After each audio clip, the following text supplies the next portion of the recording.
Блокчейн, маркетинг-консультант, автор Digital Sense, я так понимаю, это произведение. Гость, ведущий двух блокчейн-шоу, подкастов, я бы так сказал. You have a microphone. И я напомню, что я для него подготовил тоже funny question. Travis, I have a question for warm up you. Okay. I know you have a experience like a comedian, right? Somewhat, kind of. Yeah. A little bit. Yeah. But I would like to ask you if Bitcoin is comedy or not. Stand up. Well, it's either a comedy or a tragedy. It makes you happy or makes you cry. Depends on the proper day. mix. Yeah, proper mix. Depends on the time that you look at your balance. Great. Now I guess we warmed up a little bit, so please step up on the stage. Thank you. Thank you. Да. Здравствуйте. Как дела? Что ты делаешь сейчас? Опа. Меня зовут Travis Wright. Сегодня я буду говорить о блокчейн и интернет 3. Little bit. Hopefully my presentation is not too bad, неплохо. All right, a little bit here. Here I am. This is me. So I speak a little Russian. I studied it in the Army, in the U.S. Army, and that was many years ago. So I've forgotten most of it, but I remembered some, which is good. I can still read things around Kiev, which is very nice.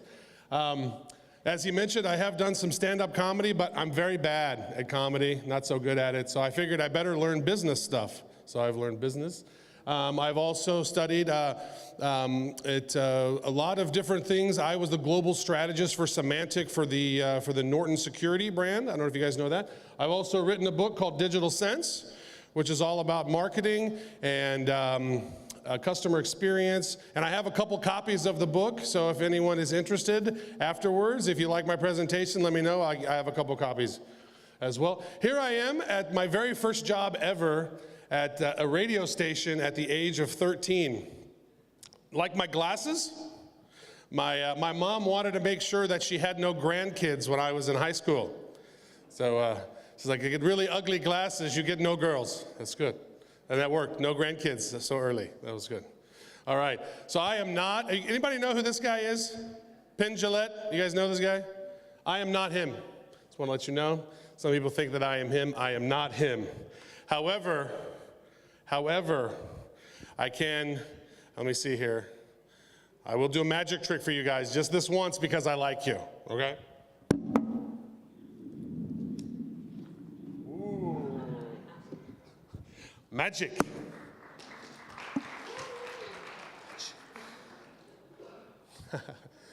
All right, so we'll talk about a lot of different things. I'm going to talk about, so I'm a marketing technologist, and so I look at blockchain and the internet through a technology lens. And I want to kind of, share with you where we've been and where we're going, right? So if you look over time here, this was the history of marketing channels back in the day. And way back here in 1839 was the first advertisement, and it was illegal to put a poster on a pole in London back in 1839, and if you did, these guys would come and arrest you, which I love this picture. It looks to me like they are some 1800s like boy band, like they want to dance like Gangnam Style.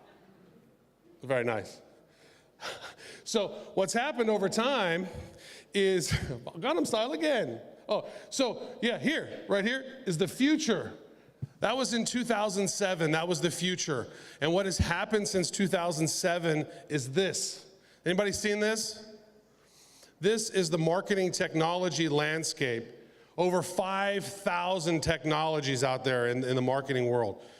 Now, many of these types of technologies are now being translated into the blockchain space, right? So there's so many companies that are going to be built in blockchain.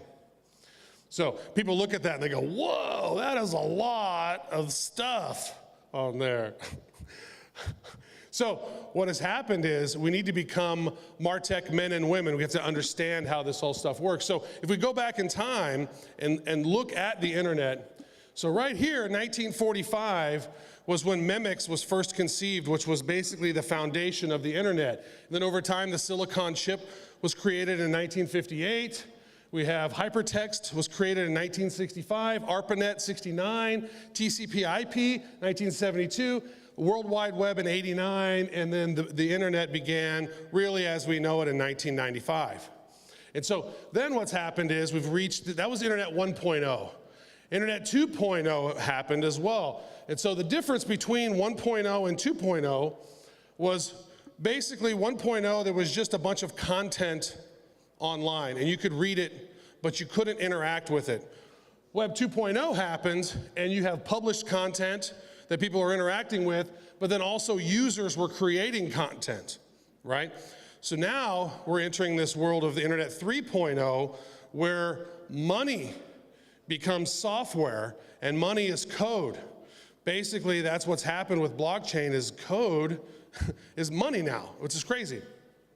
So if we think about the last 20 years with technology, with Garry Kasparov losing the deep blue in chess back in 1997, that was 20 years ago.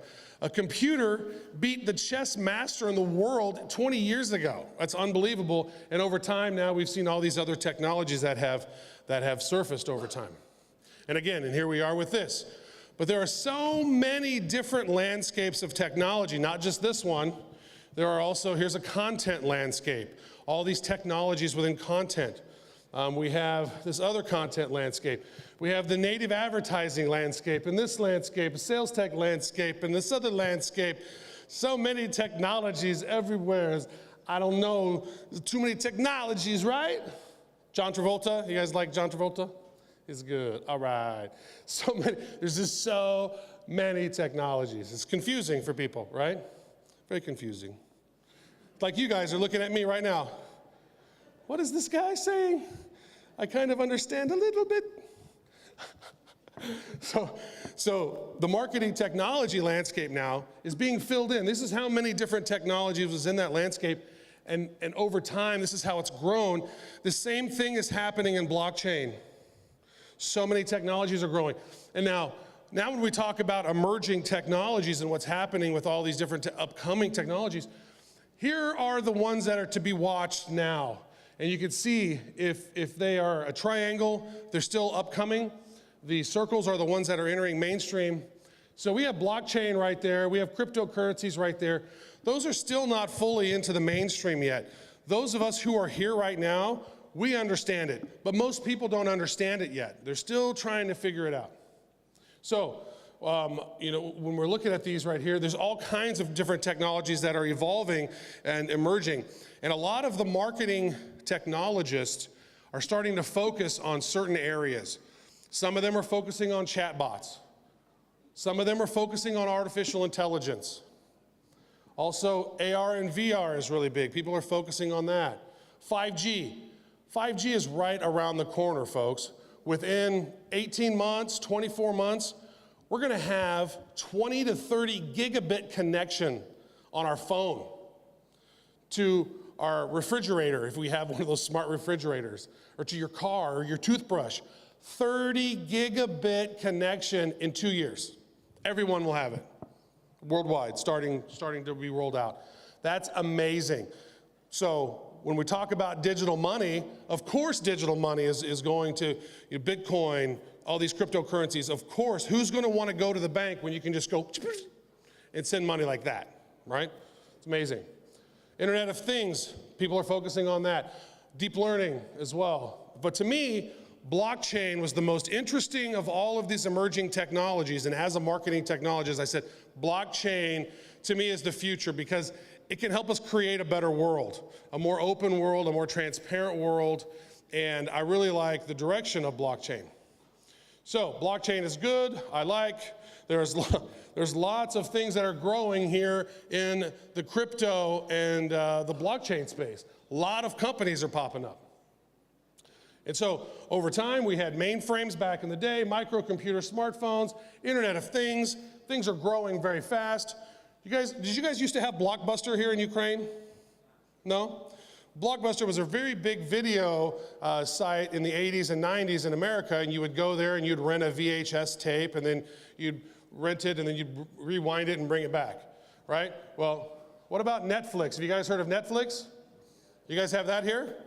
So Netflix totally killed Blockbuster, right? So Nokia. Who here still has a Nokia phone? Do-do-do-do-do. 2 people, 3 people, right?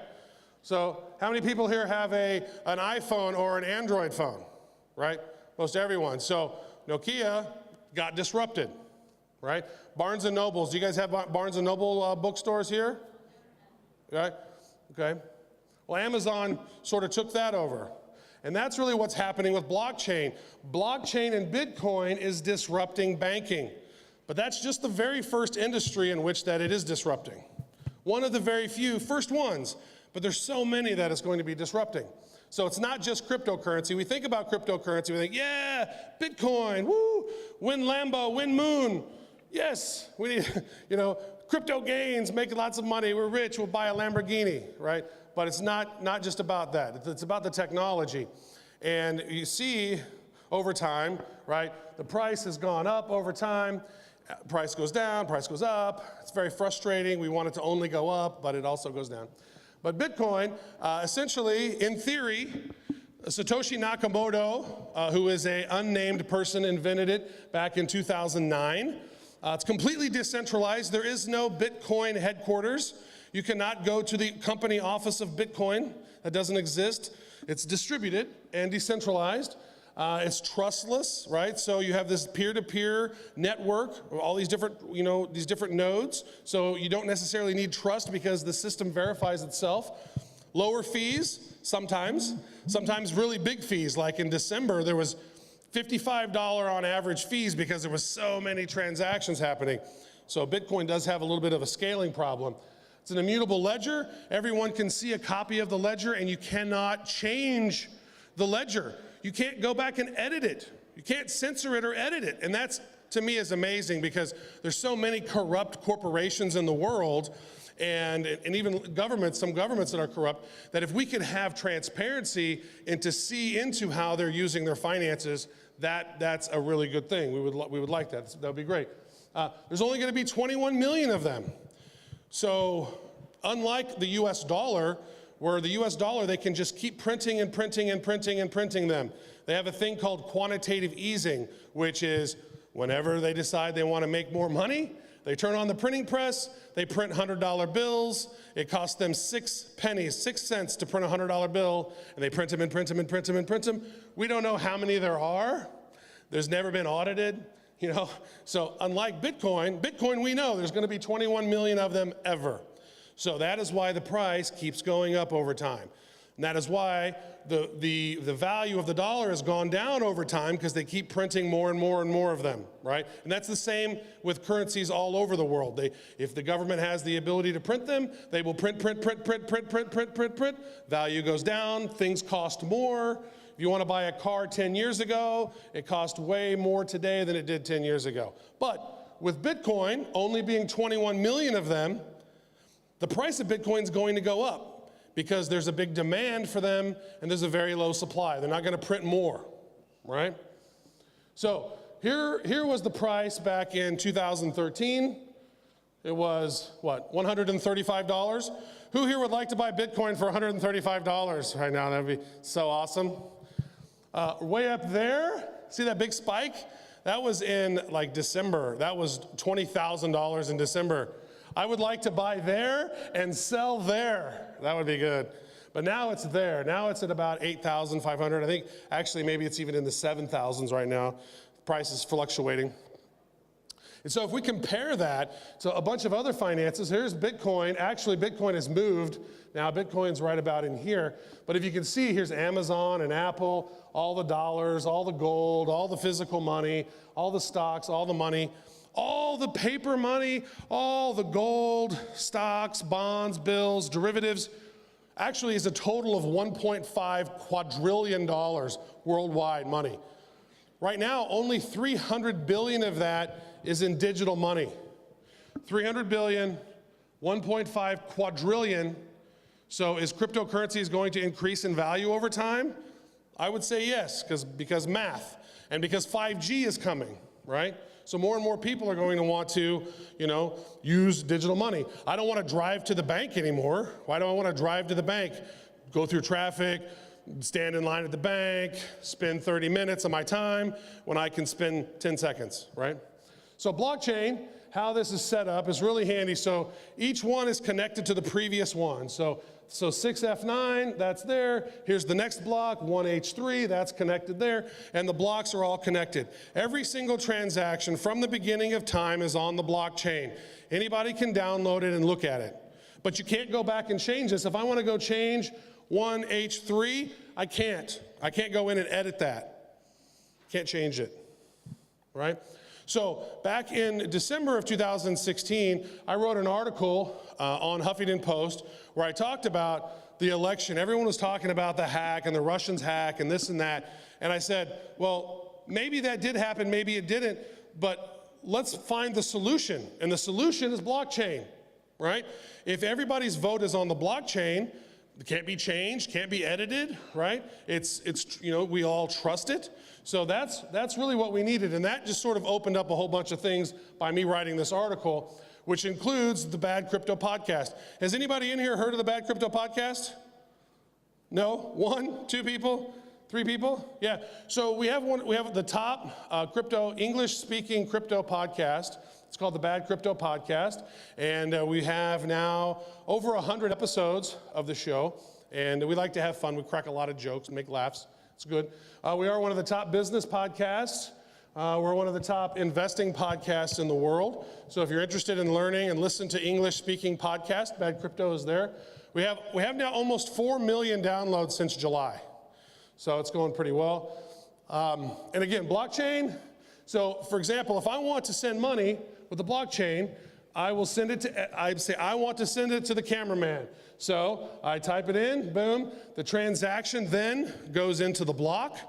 That block then is broadcasted to everyone. Everyone can see that that has happened. Then we need to verify that that transaction has just happened. So now people are verifying it, independently verifying the transaction is valid.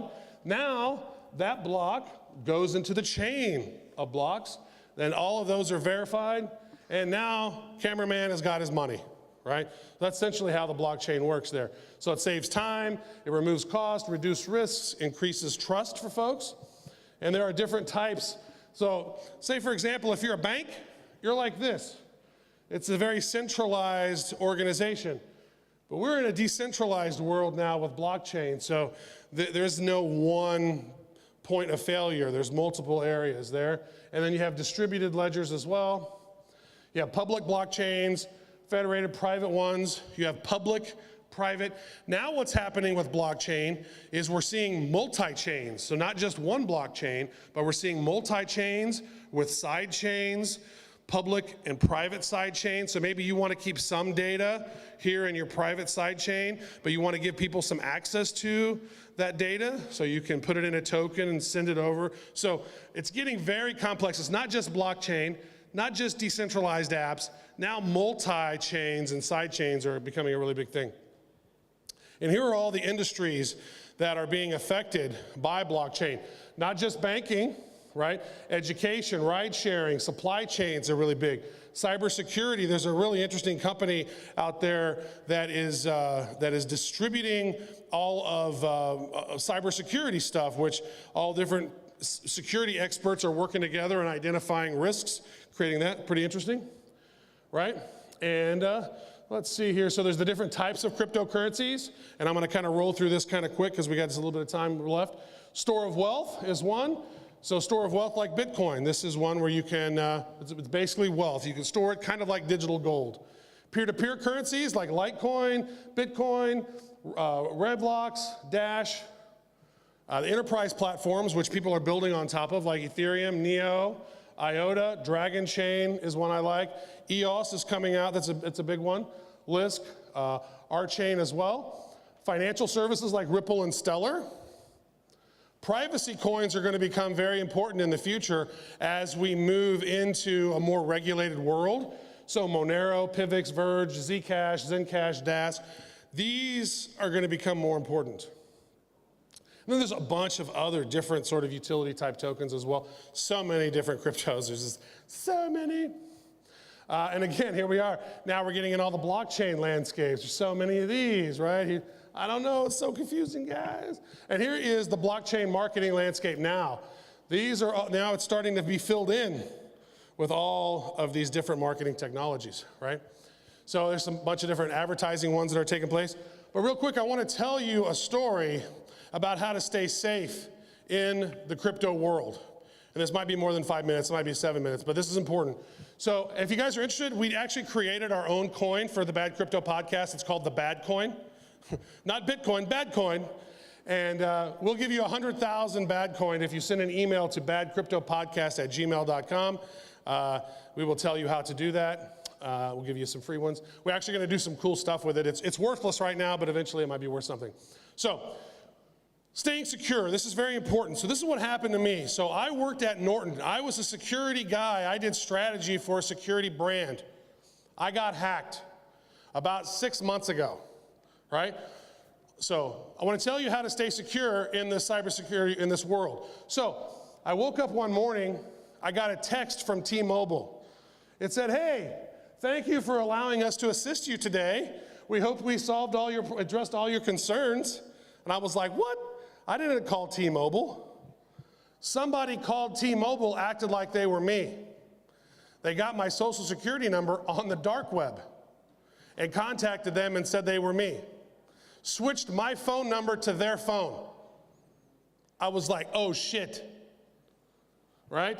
So I see here, hey Travis, your Twitter account appears to have been hacked. And I was like, what? My Twitter account? This is strange, what is happening? And then I notice something, that my phone number no longer works. I no longer have a phone service. So what this guy did was, he switched my phone number to his phone. Then he reset my Gmail password. Then he reset my Twitter password. Then he reset my Apple ID and another email. Huge pain in the ass. And I'm about to get on a plane to Berlin. I'm literally about to get on a plane. So I contact T-Mobile. I get them to switch my phone number back to my phone. Now I'm frantically trying to get my access to my other accounts back. I realized what the guy did was he logged into my phone, or he logged into his Apple phone with my Apple ID.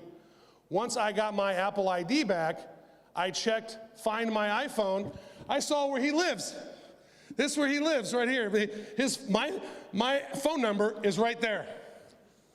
10401 Southwest Highway, Worth, Illinois, 60482. That's where my phone is. I'm like, what? So I call the Worth police. Then we have a story. I got hacked. Here's the deal. Here was my Twitter. They put naked pictures on my Twitter. I was really rude. Then the next day I get an email or a tweet from this guy. It says, hey, TW, that's my Twitter handle. If you don't want your social posted on forums on the deep web, as well as your credit ruined, I would suggest you unlock my phone. He was mad. So I erased his phone and locked his phone, and he's pissed at me. So I'm like, it's not called the deep web, it's the dark web. This guy is an idiot. So I'm like, okay, let's play. So I say, hey dude, I've talked to your faculty at your community college, because there's a big community college there. They know you, I've called the police, I've called the FBI, I'm calling your parents next. So he messaged back and says, yeah, okay, let's play that game. The recording with T-Mobile won't have my voice. I didn't do it. If you want to threaten me, let's go. And he said, anything asserted without evidence can be dismissed without evidence. You should stop harassing me before I call the police. And I said, call the police. Here's where you live. And then what was funny was he started messaging me, and then I have a friend who is pretty smart. He was able to figure out what his Instagram handle was and his girlfriend's Instagram. And so I found pictures of him and his girlfriend, and I started tweeting him. Here's you and your girlfriend. And he was like, oh no, I got doxxed. And so I was just playing with the guy then. So then he starts apologizing to me and says, I'm so sorry, I'm lazy. I just wanted to steal your Bitcoin, but I couldn't. And so people are out there trying to hack you. They were going to try to steal your phone number and make sure you have two-factor authentication on everything. Because if you do not, all your cryptos can get stolen if you keep it on your phone. I would also suggest do not keep your crypto on your phone. Keep it on an offline wallet, cold storage wallet, or keep it on a paper wallet. Do not keep it on your mobile phone. If you keep it on your mobile phone, it will get stolen someday. So do not keep it on your mobile phone, right? Also, real quickly, I'm also the vice chairman of the World Tokenomic Forum, which is an event that we have each year in the Cayman Islands. We're going to have this in May. And if you have your own ICO or your own crypto project or blockchain project that you're working on, you are open to submit to the Sandcastle Startup Challenge that we're having. We're going to have 64 companies competing at the event. Should be fun. And we have a nice timeline there. We have offices all over. And there you go. Thank you so much. If you guys want to connect with me, feel free to connect on Twitter, LinkedIn, wherever. Just do not try to steal my phone. Thank you. Thanks.